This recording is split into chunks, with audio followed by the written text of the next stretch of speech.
Damn it. Now look, I broke my lever. That's not the end of the world. Get another one of those. Hey guys, well that was one brutal ride. So now I'm after a clutch lever. So I'm just doing a search.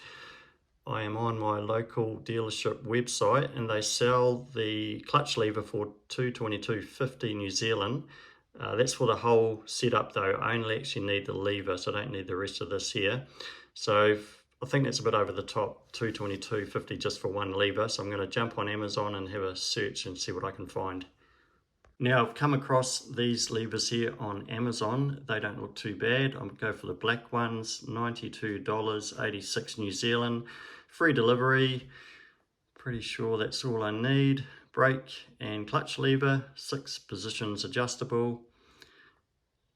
And that lever part adjust as well. So I think I'll order these and see what they're like. Okay, so here they are. Only took about a week to get here, so that was pretty good. Quality looks okay, machining looks okay.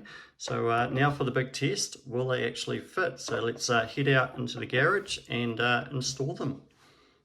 Okay, let's get into it. So here's the broken lever here, the clutch lever. So that's the one I'm going to replace.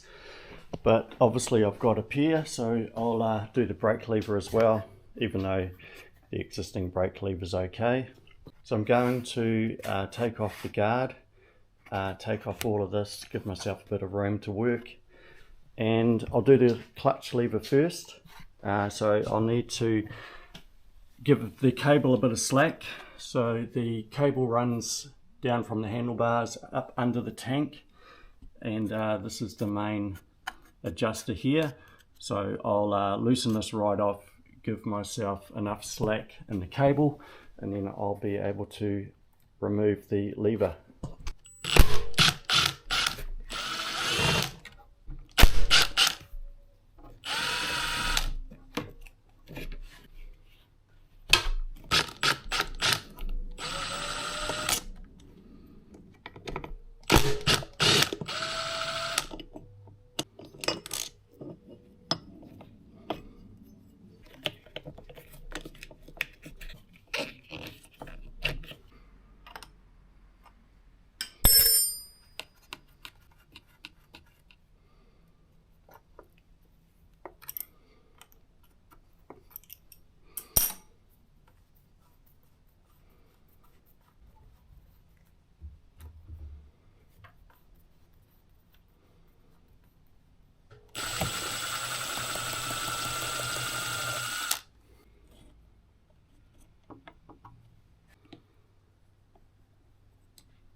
Okay, so I have removed the existing lever. That came out fairly easy, and let's see if the new one's going to fit.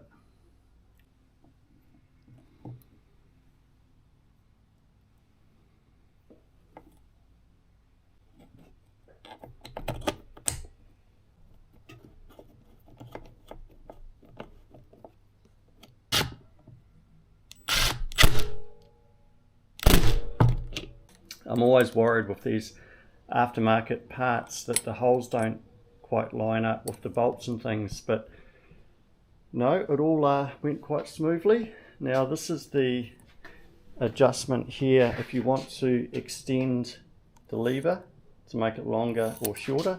So the clutch lever is always a little bit trickier because you've got adjustments and things in your cables. Just make sure when you tighten the cable back up you have a couple of mil slack, and don't make it tight. And the brake lever is definitely the easier one to do. There's a little rubber boot just in here, so just make sure you get the little prong firmly in that rubber boot to seal it. And just on the clutch lever underneath, it's a bit hard to see, but there's this little plastic cover that covers some electrical components. There's a little tiny bolt just up here. Just remember to take this off. I didn't film that, it's a bit hard to get the camera in. So that's quite a small little socket, that one, and that just comes off. Okay guys, well that's about it for the install. I'll take it for a little test ride and see how they go.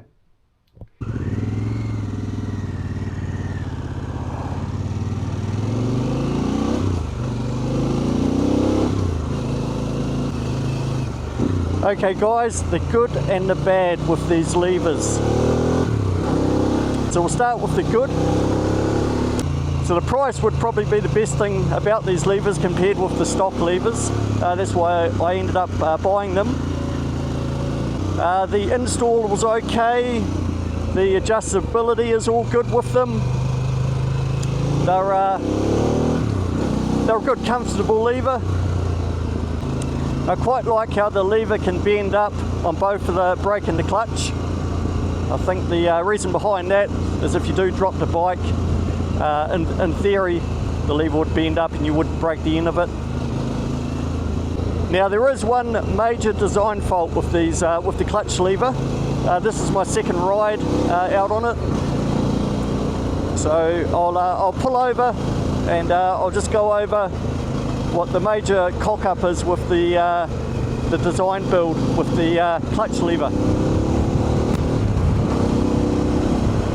Now the main manufacturing cock-up with the clutch lever is this. So the first thing I noticed with the clutch lever is it's got quite a bit of play up and down. So it's the thickness of the lever itself, this part here. So the stock clutch lever and brake lever, so the stock clutch lever is 18 millimeters in thickness, and the Amazon clutch lever here is only 14 millimeters. So that's why you get that play up and down. To overcome the issue, what I've gone and done is I needed to find a 4 millimeter spacer to take up the slack. So the best I could do is I put 3 washers up under here, and it's actually solved the issue. They work fine now. I mean, it's not ideal. They just manufactured the lever properly. Everything would be fine. So if you do go ahead and you do purchase these levers like I've done off Amazon, you're going to need 3 stainless steel 8 millimeter washers, and you're going to have to obviously take the top bolt out. I found that was the easiest way to do it was just to slip them in the top here. It was quite a snug fit, and like I said, they seem to work fine now. Rightio guys, well if you do decide on buying the levers, I'll put the link up in the description. Or if you just want to stay away from them, you can make sure, have a look at the link and just make sure you don't click on the brand that I've ended up buying. There weren't a lot of options, to be honest, on Amazon.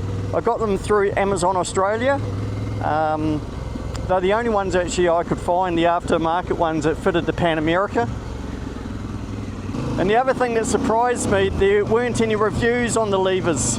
But after doing a little bit more research, I actually went on the US Amazon website, and the levers actually came from the USA. I ordered them through Australia and they were shipped from the US. There are a couple of reviews on the US site, and both of them do mention the issue that I've got with mine. And one of the reviews pretty much said the same thing as what I've done. He's gone and put a spacer in there to take up the slack. Okay guys, well if you enjoyed the video, give us a thumbs up. And if you haven't already, hit subscribe. And we'll see you on the next one. Cheers!